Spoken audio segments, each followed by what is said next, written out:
tetapi kebijakannya bertentangan dengan maksud mulianya. Kenapa? Karena dia tidak punya kapasitas untuk mengukur.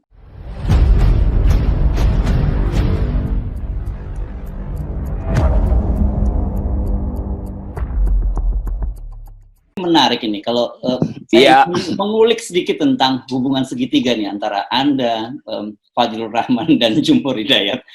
Kan waktu itu diakui di dalam talk show-nya di Kompas juga mengakui bahwa yang membuat pledoi ketika mereka dulu di sidang di masa Orde Baru itu Anda kan gitu. Dan ini kelihatannya Anda siap-siap lagi mulai membantu Jumhur membuat pledoi. Tapi one day gitu tiba-tiba Fadjrul juga akan tidak ada dalam kekuasaan dan dia menghadapi soal sama, Anda akan bantu lagi kan? Pasti saya bantu. Kalau Fadjrul ditangkap pun saya akan bantu. Karena itu perjanjian etis kita itu. Siapapun yang ditangkap oleh kekuasaan, kalau dipamerkan sebagai kriminal hanya karena perbedaan politik, itu adalah kemaksiatan itu. Jadi kita mesti bantu. Kalau Fadjrul bikin kesalahan, kecuali dia koruptor, itu saya nggak akan bantu. Tetapi kalau dia bikin opini yang kemudian ditafsirkan sebagai kriminal, itu pasti saya buatin lagi pledoinya. Mungkin saya akan bikin the new Fadjrul Rahman itu. Jadi soal-soal semacam yang mesti clear di kepala kita. Kita boleh berbeda pandangan tentang politik, tentang masa depan. Tetapi ada yang nggak boleh kita singkirkan, yaitu ketegasan terhadap demokrasi, justice, human rights. Itu kan final kan, mau Anda ada di kekuasaan, ada di oposisi, tetap itu final. Dan itu yang saya hargai dari orang semacam ya Rizal Ramli, tokoh-tokoh aktivis lama yang mau memberi teguran pada kekuasaan dengan memprotes penangkapan 3 tokoh kami ini. Bahkan udah ada petisi beredar, saya anjurkan supaya kita semua tanda tangan petisi itu. Nah, yang ada sekarang kan blocking politik sekarang ada istana, ada kami. Sisanya adalah komentator. Ini ada LSM yang isinya cuma komentator, saling komentar di antara mereka sendiri dan tidak memproduksi diskursus untuk merapikan politik gitu. Jadi senang jadi komentator. Padahal LSM, namanya LSM, dia harus masuk di dalam logika civil society, yaitu berhadap-hadapan dengan negara. Bukan jadi komentator isu. Ya, nanti komentarnya dikomentari temannya, lalu dipamerkan sebagai udah berpolitik kan itu namanya penurunan mutu dari civil society. Ya. Itu karena itu Anda kemudian masuk teman-teman masuk di kami ya, bagian dari social movement gitulah ya. Iya, kami jelas ada poin di situ. Ya tapi kan Gatot begini, tapi kan itu society-nya ada Muslim, ada yang nggak jelas. Iya, tapi itu menghasilkan pembicaraan gitu. Itu soal lain tuh. Dan lalu orang anggap bahwa kami itu organisasi sentral, dan enggak. Organisasi kami itu adalah kumpulan kesepakatan, itu aja. Jadi dia sangat longgar. Oleh karena itu, sangat potensial, atau bukan sekedar potensial, udah aktual, pasti disusupi oleh BIN. Karena semua orang bisa mendaftar jadi deklarator kami kok di daerah, bisa bikin sendiri tuh. Disusupin BIN, disusupin orang istana, disusupin orang KSP, biasa aja kita tahu itu. Nah karena itu sekarang mau di-frame seolah-olah kejahatan atau kekacauan demonstrasi itu diorganisasi oleh kami. Ya kalau kami itu organisasi yang utuh, nggak mungkin itu terjadi. Tapi justru kami membuka semua perspektif, semua orang untuk ikut di situ. Dengan konsekuensi pasti juga aparat ada di situ. Ngintip WA group dari kami itu. Yang sebetulnya bukan sekedar berbahaya, tapi tidak sopan. Mengintip WA group dari kami.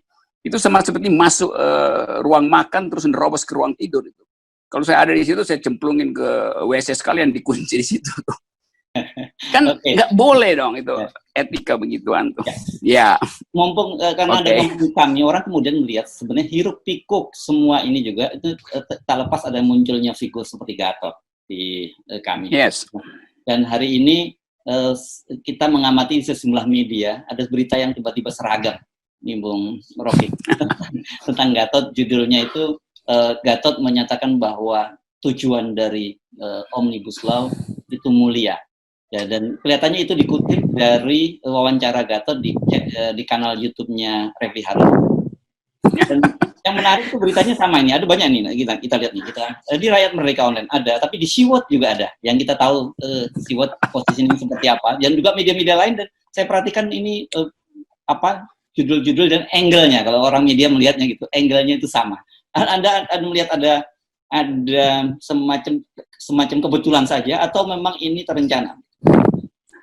Itu sama seperti kalau saya ditanya, apa pandangan Anda tentang Presiden Jokowi? Lalu saya mulai dengan kalimat, menurut saya, Pak Jokowi itu punya misi mulia untuk mensejahterakan rakyat. Oke, terus saya jeda. Tetapi kebijakannya bertentangan dengan maksud mulianya. Kenapa? Karena dia tidak punya kapasitas untuk mengukurkan kemuliaan itu pada kebijakan. Kan begitu kalimat saya. Lalu headline besok, RMOL, Sewor segala macam. Menurut Rocky Gerung, Presiden Jokowi sangat mulia untuk menghasilkan, sangat punya maksud mulia untuk menghasilkan demokrasi dan kesejahteraan. Stop sampai di situ. Padahal saya katakan, yang dia inginkan itu tidak bisa dilakukan karena kapasitasnya nggak punya. Mestinya, orang kalau persnya kritis, dia akan bilang, menurut Rocky Gerung, Pak Jokowi tidak punya kapasitas untuk memuliakan rakyatnya. Kan begitu kalau masuk akal kan. Jadi kelihatannya soal Pak Gatot juga itu diprintir dari wawancara dengan Refli Harun. Akhirnya saya cek Refli Harun. Kenapa begitu? Refli bilang enggak, justru Gatot kasih kritik terhadap kebijakan yang seolah-olah mulia itu. Di awal memang terlihat bahwa ini memang bagus aja karena ada krisis ekonomi, butuh lapangan kerja, investasi masuk. Tapi konsekuensinya tidak begitu yang terjadi. Karena itu dalam versi Gatot itu dimasukkan kepentingan-kepentingan. Nah versi ini yang nggak dimasukkan oleh pers. Jadi headline pers itu hanya memotret kuku kaki dari Gatot, bukan kepalanya itu. Jadi kita mesti hati-hati nih. Ada pers yang headline-nya itu adalah kuku kaki, bukan isi kepala. Dan kebanyakan orang kita itu senang hanya membaca judul, kemudian mengambil kesimpulan, bahkan mengomentari. Itu yang jadi masalah kan begitu. Saya senang sih ada orang begituan karena artinya ada kontroversi kan. Yang buruk itu masyarakat sipil, sebagian akademisi, sebagian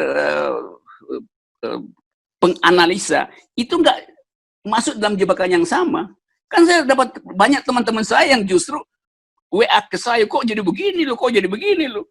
Buset deh, kalau lu punya otak dikit, lu bayangkan bagaimana mungkin dalam keadaan Gatot dituduh sebagai dalang dari demonstran, terus dia bilang itu maksud mulia. Kan otaknya nggak ada kan. LSM otaknya juga kurang gitu kan. Redaktur juga otaknya kurang gitu. Kita mau masuk di situ tuh untuk menerangkan bahwa kebijakan komunikasi politik sekarang dikendalikan. Dan mestinya LSM yang hati-hati membaca judul itu. Tapi saya masih percaya beberapa, dan bukan percaya, saya yakin beberapa tokoh LSM sangat kuat dalam narasi sehingga nggak terpengaruh. Saya tahu teman saya Asfinawati dengan tajam terus memberi kritik dan nggak peduli dengan isu lain-lain soal kami. Dia fokus untuk menganalisa kebijakan Omnibus Law yang dasarnya adalah injustice. Haris Asrar juga dengan cara yang sama lakukan keketatan berpikir. Jadi masih ada orang yang dengan dalil yang kuat berupaya untuk meloloskan Indonesia dari kumpulan para dungu. Ini memang kalau saya lihat heboh, memang banyak sekali.